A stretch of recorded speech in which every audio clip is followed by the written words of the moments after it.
రఘురామకృష్ణరాజుకి ఏం చేసైనా సరే ఎంపీ సీటు రాకుండా చేయాలనేది జగన్మోహన్ రెడ్డి టార్గెట్. ఏది ఏమైనా సరే ఎంపీగానే పోటీ చేయాలనేది రఘురామకృష్ణరాజు పంతం. అయితే ముఖ్యమంత్రిగా ఉన్నటువంటి జగన్మోహన్ రెడ్డి బొక్క బోర్లా పడినట్టుగా తెలుస్తూ ఉంది. రఘురామకృష్ణరాజు అక్కడి నుంచి ఎంపీగా పోటీకి రంగం సిద్ధమైపోయినట్టుగా తెలుస్తూ ఉంది. అసలు ఇంతకీ రఘురామకృష్ణరాజు ఎక్కడి నుంచి పోటీ చేస్తున్నాడు, మరి ఇప్పుడు జగన్మోహన్ రెడ్డి అక్కడ ఎవరిని పోటీలో పెడతాడు అనేది ఈ వీడియోలో వివరించబోయే ముందుగా ఇప్పటివరకు మన ఛానల్ సబ్స్క్రైబ్ చేయని వాళ్ళు ఖచ్చితంగా సబ్స్క్రైబ్ చేయండి, మరో 10 మందితో చేయించండి. ఇక విషయానికి వస్తే గత 4.5 సంవత్సరాలుగా రఘురామకృష్ణరాజు జగన్మోహన్ రెడ్డికి రంకుమొగుళ్ళ తగులుకొని రచ్చబండు పెడుతూ ఉతికి ఆరేస్తున్నటువంటి విషయం మనందరికీ తెలుసు. అయితే అది తట్టుకోలేక, సహించలేక, భరించలేక దేశ చరిత్రలో ఎప్పుడూ లేని విధంగా ఒక మెంబర్ ఆఫ్ పార్లమెంట్ని అత్యంత పాశవికంగా థర్డ్ డిగ్రీ ప్రయోగించినటువంటి నీచత్వం మనందరికీ తెలుసు. ఏకంగా దేశద్రోహం కేసే పెట్టాడు రఘురామకృష్ణరాజు గారి మీద. అయితే అంతటితో ఆగిపోతాడు, తగ్గిపోతాడు, ఇక మాట్లాడ్డు అనుకుంటే అంతకి రెట్టించినటువంటి ఉత్సాహంతో జగన్మోహన్ రెడ్డిని నిత్యం తూర్పారపడతా ఉన్నాడు రఘురామకృష్ణరాజు గారు. అయితే ఆయన్ని డిస్క్వాలిఫై చేయాలనుకున్నాడు, అక్కడ ఏమీ పీకలేకపోయాడు. ఇప్పుడు ఏకంగా భారతీయ జనతా పార్టీతో ఏలకత మఫ్లియా చేయటం ద్వారా అతనికి ఎంపీ సీటు లేకుండా చేయాలనేటువంటి ప్రయత్నం జగన్మోహన్ రెడ్డి చేశాడనేటువంటిది బలంగా వినిపిస్తున్నటువంటి వార్త. అయితే తాను ముఖ్యమంత్రిగా ఉన్న 151 మంది ఎమ్మెల్యేలున్నా, 22 మంది ఎంపీలున్నా జగన్మోహన్ రెడ్డి ఏమీ పీక్కలేడు. ఒక ఎంపీగానే ఉన్నా సరే రఘురామకృష్ణరాజు గారు న్యాయం వైపు, ధర్మం వైపు పోరాడుతున్నాడు కాబట్టి చివరికి విజయం అతన్నే వరిస్తుందో అనేది ఇవాళ మరోసారి నిరూపితమయ్యేటువంటి పరిస్థితి.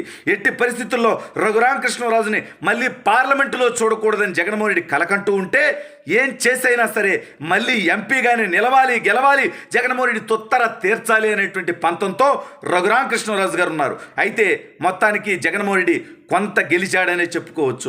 రఘురామకృష్ణరాజు గారి సొంత సీటు నరసాపురంని పొత్తులో భాగంగా భారతీయ జనతా పార్టీకి తీసుకుంది. అయితే అక్కడ శ్రీనివాస వర్మ అనేటువంటి వ్యక్తికి సీట్ ఇవ్వడం జరిగింది. రఘురామకృష్ణరాజు గారు సిట్టింగ్ ఎంపీగా ఉన్నప్పటికీ పక్కన పెట్టి మరి ఆయన బీజేపీలో జాయిన్ అవడానికి సిద్ధంగా ఉన్నప్పటికీ మరి సరే దానికి చాలా కారణాలు చెప్తా ఉన్నారు. సోమవీరస్ దగ్గర నుంచి విష్ణువర్ధన్ రెడ్డి లాంటి వ్యక్తుల దాకా అనేక మంది, మధ్యలో జీవీఎల్లు, కొంత పురంధేశ్వరి గారి మీద కూడా వార్తలు వచ్చాయి. సరే అది వాళ్ళ పార్టీ ఇంటర్నల్ విషయం, వాళ్ళు ఏ నిర్ణయం అయినా తీసుకుంటారు.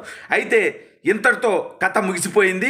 ఇక రఘురామకృష్ణరాజుకి ఎంపీ సీటు లేకుండా చేశాను అని జగన్మోహన్ రెడ్డి ఆనంద తాండవం చేసేటువంటి గ్యాప్లోనే రఘురామకి మళ్ళీ ఎంపీ సీటు ఉందనేటువంటి వార్త జగన్మోహన్ రెడ్డికి పిచ్చి పట్టే విధంగా చేసింది.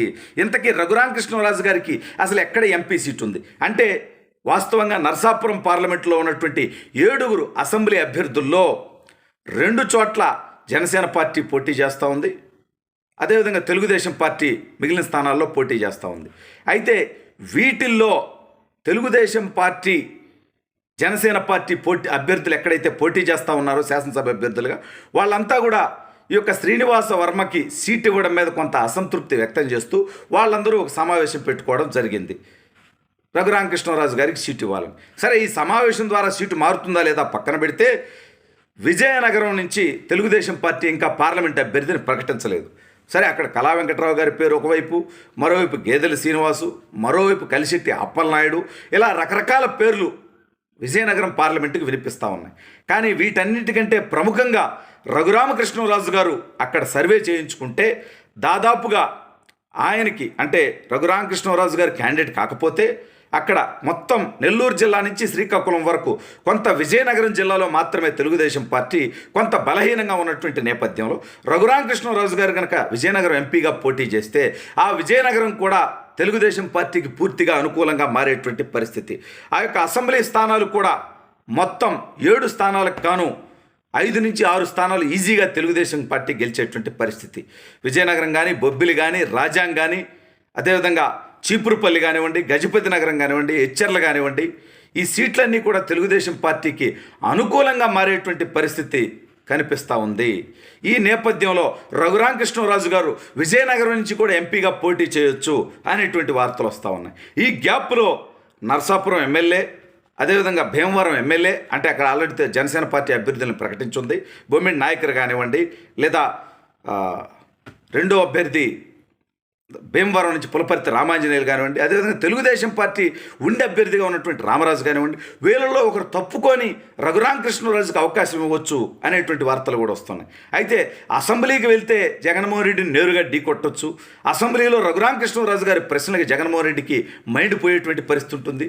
అయితే రఘురామకృష్ణరాజు గారు మాత్రం ఖచ్చితంగా ఎంపీగానే పోటీ చేయాలనేటువంటి పంతంతో ఉన్నట్టు, అది కూడా భారతీయ జనతా పార్టీ పునరాలోచించి భీమవరం ఇస్తే భీమవరం నుంచి పోటీ చేయడానికి, అదే నరసాపురం స్థానం నుంచి ఇస్తే నరసాపురం నుంచి పోటీ చేయడానికి, లేదా తెలుగుదేశం పార్టీ నుంచి విజయనగరం స్థానం ఇస్తే అక్కడి నుంచి పోటీ చేయడానికి, ఎక్కడి నుంచి పోటీ చేసినా సరే రఘురామకృష్ణరాజు గారి గెలుపు ఖాయం, జగన్మోహన్ రెడ్డికి రాడ్లు దించడం ఖాయం